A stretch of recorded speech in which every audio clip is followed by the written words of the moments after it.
இப்னு Abbas ரலியல்லாஹு அன்ஹு அவர்கள் சூரத்துல் ஆராஃபுடைய 17வது வசனத்துக்கு விளக்கம் சொல்றாங்க. அந்த 17வது வசனத்தில் என்ன வருகிறது?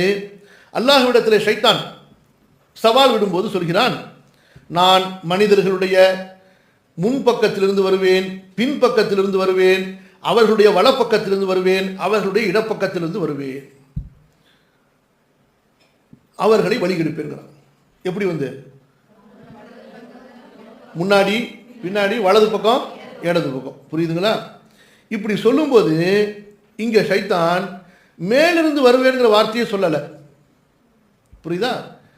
எங்க இருந்து சொல்லலை, மேலிருந்து நான் அவர்களை வழிகெடுப்பேன்னு சொல்லலை. இப்னு அப்பாஸ் ரலியல்லாஹு அன்ஹு என்ன விளக்கம் சொன்னாங்கன்னா, லிஅன்னஹு கத் அலிம அன்னல்லாஹு சுப்ஹானஹு மின் ஃபௌகிஹிம், அவன் தெரிந்திருந்தான் அல்லாஹு தஆலா படைப்பினங்களுக்கு மேல் அவன் ஆதிக்கம் செலுத்தி கொண்டிருக்கிறான் என்று.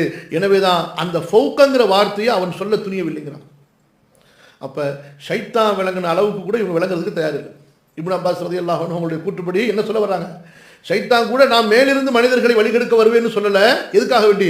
அல்லாஹ்வுடைய ஆற்றல் மேல இருக்கு, நம்முடைய ஆற்றல் மேல போக முடியாது, புரியுதா என்று அந்த மேலங்கிற வார்த்தையை ஷைத்தான் பயன்படுத்தல. ரைட்டு லெஃப்ட் முன்னாடி பின்னாடிங்கிறதோட நிறுத்திக்கிட்டான். அப்போ அல்லாஹ் சுப்ஹானஹு வ தஆலா மேலே அவனுடைய ஆற்றல் அனைத்திற்கும் மேலாக இருக்கின்ற காரணத்தினால தான் அந்த மேலே என்ற வார்த்தையை சொல்வதற்கு ஷைத்தான் துணியவில்லை. அல்லாஹ் சுப்ஹானஹு வ தஆலா எல்லா படைப்புகளுக்கும் மேலாக இருக்கின்றான், புரியுதா? இது நம்ம ரொம்ப அடிப்படையோட ஆதாரத்தோட தெளிவாக புரிந்து கொள்ள வேண்டிய விஷயம். இந்த விஷயத்தை நம்புறது நமக்கு ஈமானுடைய முக்கியமான ஒரு அடிப்படை, புரியுதுங்களா?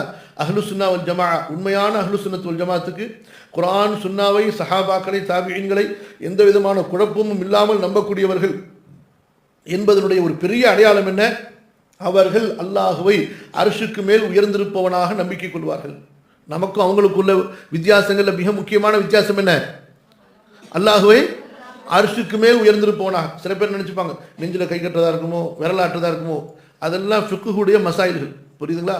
அதில் நம்ம ஹதீஸை சொல்லுவோம், அவங்களுடைய ஒரு ஹதீஸ் அவங்க வச்சுருந்தாங்கன்னா அதன்படி அமல் செஞ்சாங்கன்னா நம்ம அதிலலாம் சண்டை போட மாட்டோம், புரியுதா இல்லையா?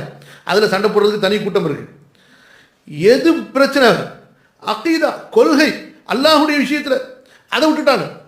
கியாமத்து வரைக்கும் சண்டை போட்டு உட்காந்துக்கிறாங்க. தொப்பி போட்டு தொழுவலாமா தொழுவ வேணாமான்னு ஒரு கூட்டம் தொப்பி போட வேணாம், ஒரு கூட்டம் தொப்பி போடணும், ஒரு கூட்டம் விரல ஆட்டலாமா ஆட்ட வேணாம். இந்த ரெண்டுலேயே சண்டை போட்டு ஷைத்தான் முடிஞ்சு போச்சு, போடுங்கடா இதுலேயே கிடக்கடா, அல்லாஹ் மறந்துருக்கடான்ட்டான்.